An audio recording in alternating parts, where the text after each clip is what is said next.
At the end of last episode, I obtained the Araxxite Fang and made my Amulet of Rancor, which was the last drop that I needed to get from araxxor. Now, you might think that's it, we're done with Araxxites. However, I need to go get the boots. There's a bit of an Easter egg where you can change the Amulet of Rancor to be white instead of green. However, it requires basically every single drop that you can get from them, including the boots. Now, the aronia boots are not going to be a pair of boots that I think I'll use much, but they're really not bad. They're kind of a tribrid boots. They're like infinity boots plus dragon boots plus blessed d'hide boots, all in one kind of. Now, araxxor doesn't actually drop them. You can only get them from the little guys. So, let's go use the rest of our task and try to kill the little ones for the aronia boots. Dreadborn araxxite. The only thing I know about this is this thing apparently will venom you, and you have to quickly clear your venom, otherwise it hits you quite hard. Oh, it's doing it right now. Whoa! Whoa! Wait, do I have to... Okay, when that thing is flying through the air, maybe I have to drink a dose.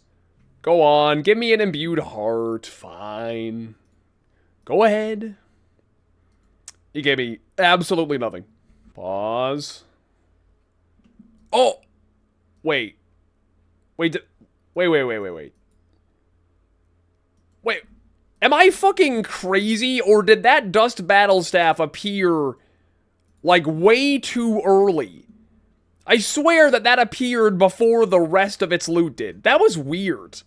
Task number 2 completed. We're up to 534 killed. Bro, look at my inventory. These things actually drop, like, a crazy amount of good runes. Like, that is some serious rune stacks. Come on, Gurnell. Oh, there it is. 220 araxxites. This is the one.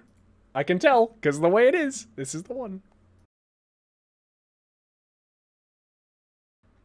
Hey, we got him! Let's go! 664 araxxite, and there are the aronia boots. As far as I remember, they don't look very cool. Yeah, I mean, they're alright, I guess. They're like a kind of in shape similar to, like... they kind of look like the, you know, Cerberus boots, but they're more blacked out. Alright, there we go. Actually, oh god, my RuneLite loot tracker stopped at 666 kill count. So we got them below the drop rate, that's all I know. So like I said, they're tribrid boots. You get 5 magic and 6 range bonus, 4 strength bonus. So yeah, it's like dragon boots, and then they're decent for magic and range as well. So, yeah, they're alright, maybe good for like PKing, tribrid PKing. They do have one PVM use that I'm aware of, and that is Sarachnis.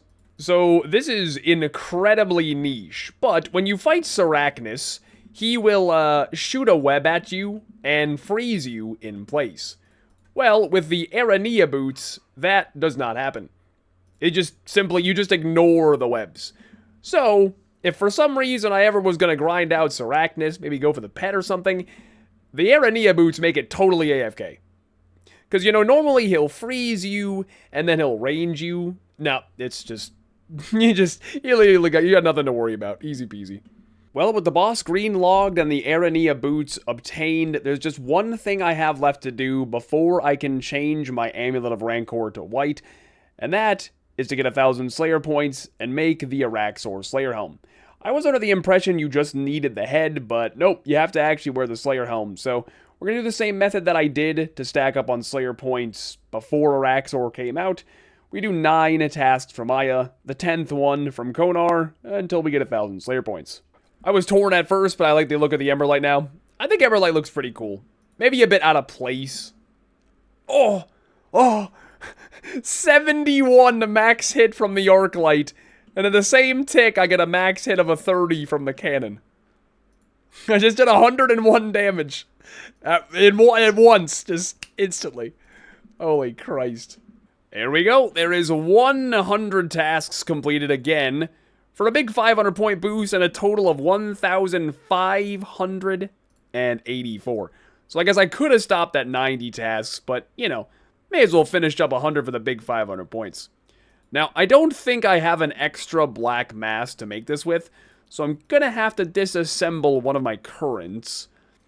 And I like the Twisted Slayer helm, and I like the Verzik. I think the Jad one is definitely my least favorite of these three, so... Well, okay, let's make sure, actually. Black mask. Nope. That's not how you spell black. Let's try that again. Black mask. Yeah, I don't have one. So, unfortunately, T's Talk Slayer helmet is getting disassembled. Tragic. Okay, let's remake the Slayer helm and then use the araxxor head on it. And let's see how it looks. Ooh. Okay, that looks really cool. Specifically with the rancor being green and the bottom of the helm being green. I think I like the Verzik one overall better, personally, but that is kind of nice. If this was more red, okay, if this was red and not orange, that might be my new favorite, actually. But it's not bad at all. So, I don't know who cooked this one up at Jagex, but the requirements for this are very weird. So, you need to be wearing the aronia boots to begin with, and then you enter the webbed tunnel right next to the entrance to the cave as a whole, okay? Now, once you're there, there is a room with 4 different entrances in it. And you have to go north, north, south, south, west, east, west, east. Now, admittedly, I don't understand the reference. People are saying it's the Konami code. Presumably, it's like up, up, down, down, you know, left, right, left, right. That doesn't mean anything to me, but maybe it means something to you. Anyway, once you've done that, there is going to be an araxxor. You have to kill it with the Noxious Halberd. You then move on, and you speak to the NPC while wearing the araxxor Slayer helm. You then move on, and you speak to the spider in the room while the pet is following you. And then you move on one more time. You use the amulet of Rancor on this random man. And there you go. There you have it. I don't know who cooked this up, but it's pretty cool. I'm not gonna lie. It's kind of neat. It is done. That was a lot harder than it needed to be. It is done. I'm not gonna lie. Cards on the table. I think the green one looks better. But with the ornament kit, it's like a visible way of flexing the green log. Like if you can do it, you may as well just do it, you know? I don't actually prefer it aesthetically though, in my opinion. I think the green one looks cooler. Alright, any? Oh, Half Moon Spectacles! We got a collection log slot. Wow, I did not expect that, I'm not gonna lie. I don't think that's actually my first pair of these. I just simply got them before the collection log existed. But, sweet. Well, I didn't expect that at all, very cool. Any purples? Well, this is the first raid of the day, so... let's find out. A welcome back gift, perhaps? Oh! Bro, what the fuck? What the fuck? Nah, that's... I don't know about that, bro. First raid back purple? Yeah, alright, Jagex. Alright. I mean, it's an arcane, so, you know, let's keep it in our pants, but... that's a little weird, man. That's suspicious.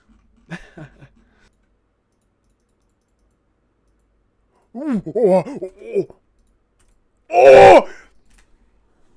Man. Somehow I survived that first stack just to get fucking put down. Ay, ay, ay. Oh, this is gonna hurt one way or another. Oh. Oh. Oh, yeah. Oh, fuck. This thing has a lot of HP left. Come on, Scythe. Scythe, please just hit huge.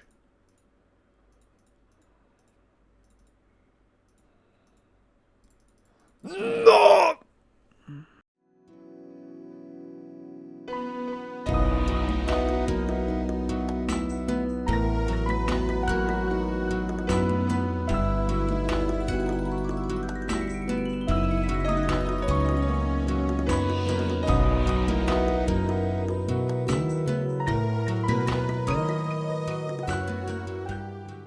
Okay, Death on the Isle. We'll just go ahead and go down the list in alphabetical order. I don't see why not. Can start this quest by talking to Patsy outside Villa Lucens on Alderin. What? Oh shit. I actually did not know that they added a whole new little island. Max Cape has POH portals, Telly. Oh. Ho ho. Max Cape supremacy once again. Hello, Chiribaya. Good doggy. Oh my. Oh my. Look at my posture. I'm the best butler that ever was. So for this quest, you are hired to be a butler at a expensive dinner, if you will. You're hired by an actor, and it turns into a murder mystery type party where you stumble upon a dead body, and now you help the guards out to investigate and figure out who done it. Honestly, it was a fun little quest. If you took the time to actually read the dialogue, it was pretty interesting. There is Death on the Isle completed. 10,000 thieving, 7,500 agility. And 5,000 crafting. That was like, it's like an updated, new and improved murder mystery, basically. The costumer gives you one of her special needles. So, this costume needle, I guess, is a needle with infinite thread built in, which is, pretty cool. And next up we have Ethically Acquired Antiquities, which was a pretty fun quest in which Jagex made a very self-aware commentary on British museums. You know, the whole thing how, you know, British history is just stuff that they stole. Allegedly, of course. Allegedly. What do I know? I play RuneScape for a living.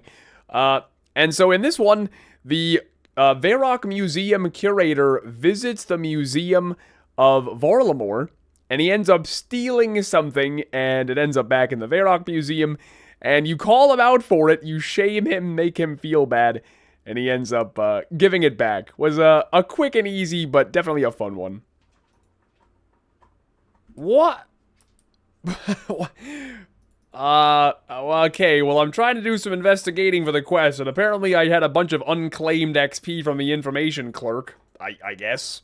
There's Ethically Acquired Antiques completed for 6,000.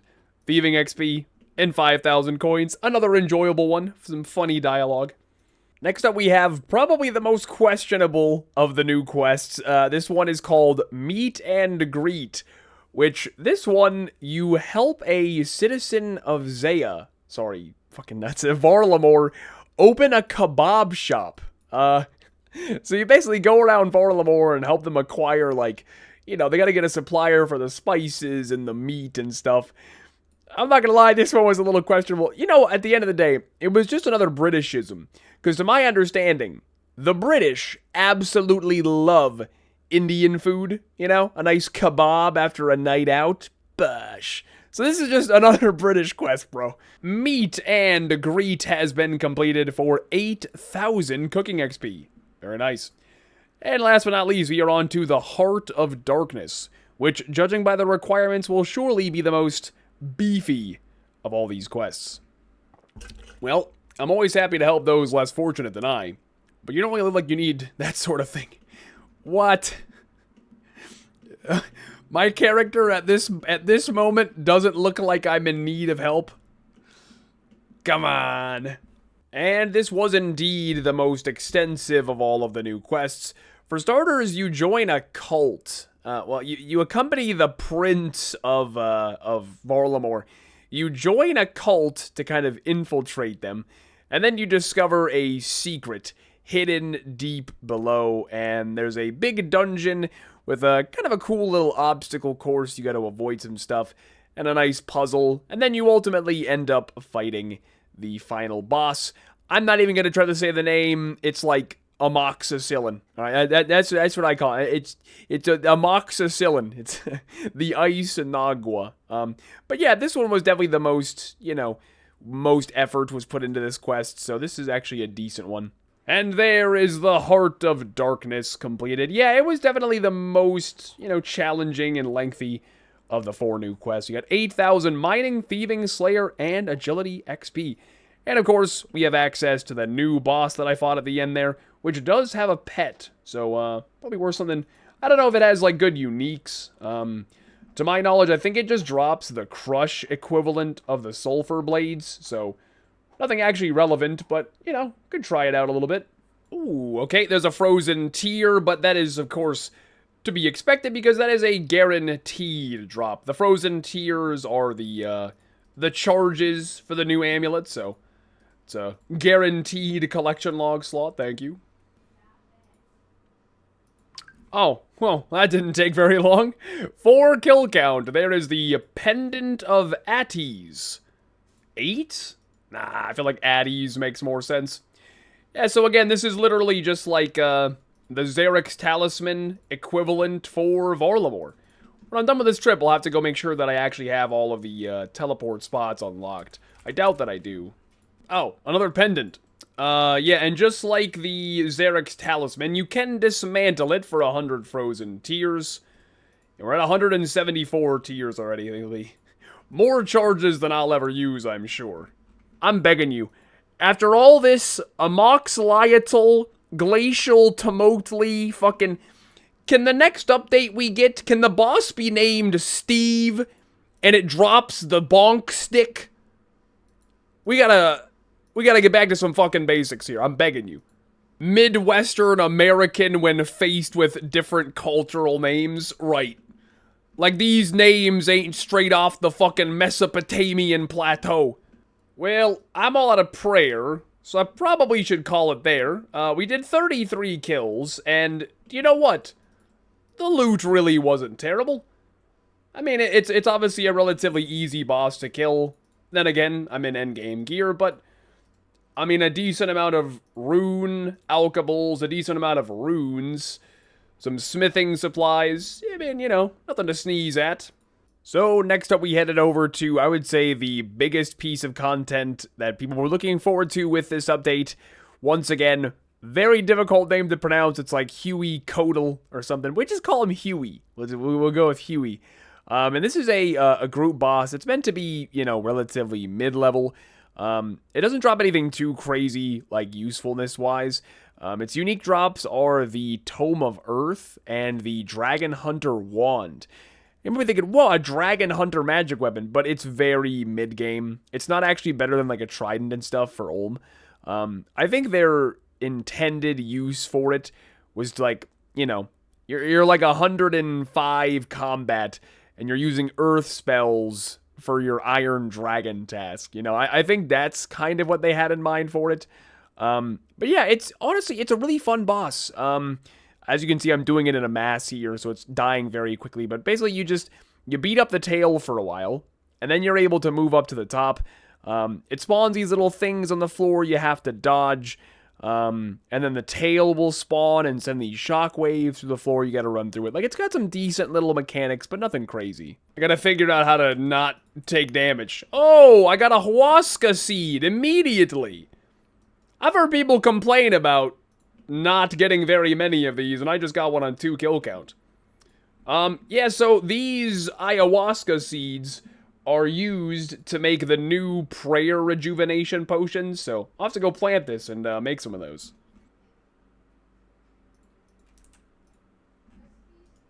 Yeah, sure. Ooh, somebody just got the pet right in front of me. Oh shit. That's a nice little pet. Nice. I feel like his idle animation is very high FPS. That thing idles very smoothly.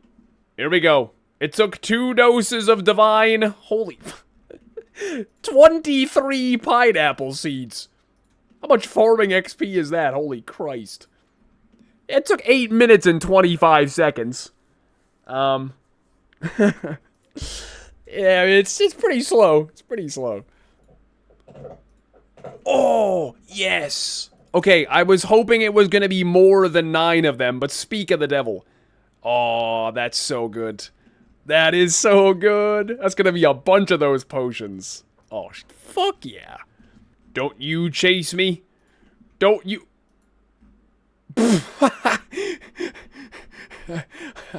When they... Look at his head. Oh, no. Look at his fucking head. Oh my god.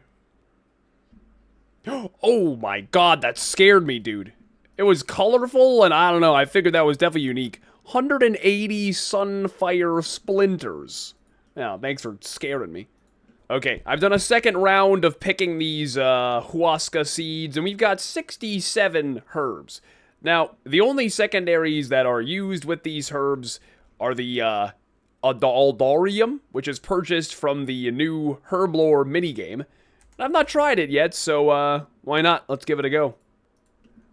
Lie, lie, lie. What am I making, a man potion? Oh, that was a terrible joke, I'm sorry. The Mastering Mixology plugin is, well, I'm not going to say that it's fun, but I didn't dislike it either.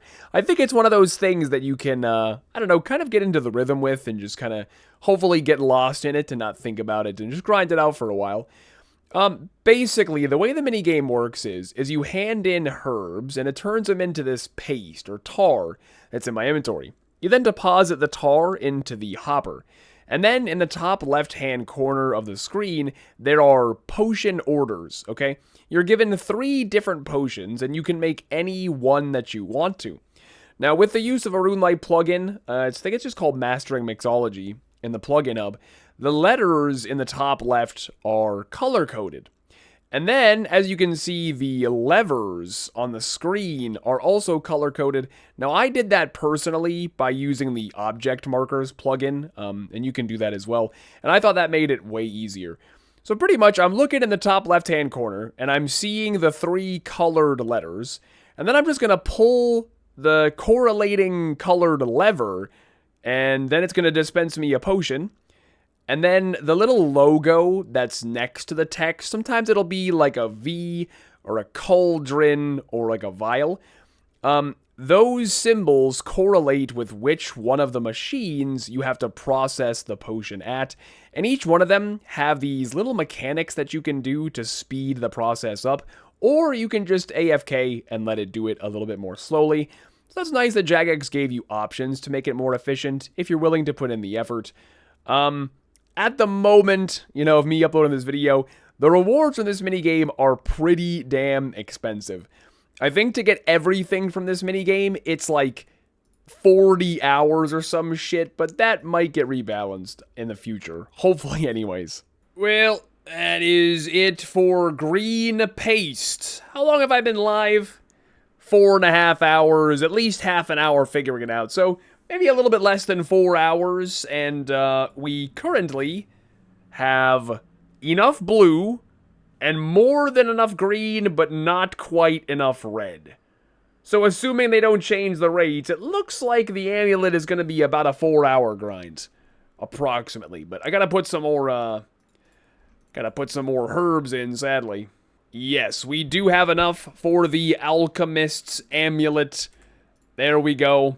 Okay, so this thing, oh, that looks nice. It reminds me of the elven brooch they wear in Lord. Anyway, yeah, I digress. So this thing gives you a 15% chance to make an additional dose of a potion. The Amulet of Chemistry only gives 5%, so this is triple the rate. In addition to that, it kind of acts like the Ring of Suffering with Rings of Recoil, where this thing will hold a bunch of Amulets of Chemistry. Up to 7. Yeah. Ah, there we go. Okay, so then I don't have to worry about it breaking and putting a new one on. That's going to be really nice quality of life. And also, I'm going to get way more 4-dose potions, so even if they do end up buffing the points and this took me longer than it needed to, I wanted to get this thing done ASAP, because that's really nice. Now, with my leftover reward points, I could buy a few... Oh my god, that's so expensive. For one singular... Nah. That's how much one singular secondary ingredient costs? No way. That's fucked. That's fucked. You make 4 potions per minute at max efficiency. You need 9 potions to buy 1 Herblore secondary. That... Nah. It takes you, at max efficiency, over 2 minutes to get one secondary ingredient. Okay, I think that might need to be rethunk. That's kind of insane. Well, now that I've given pretty much all the content from the new Varlamore update a try, I think I'm going to actually get into the Huey Codal grind. I'm going to need to grind out at least some of these drops, albeit the big ones are actually not what I'm going for. I don't need the wand, I don't need the tome, but instead, I need his hide. So that's what we're going to start working on next episode.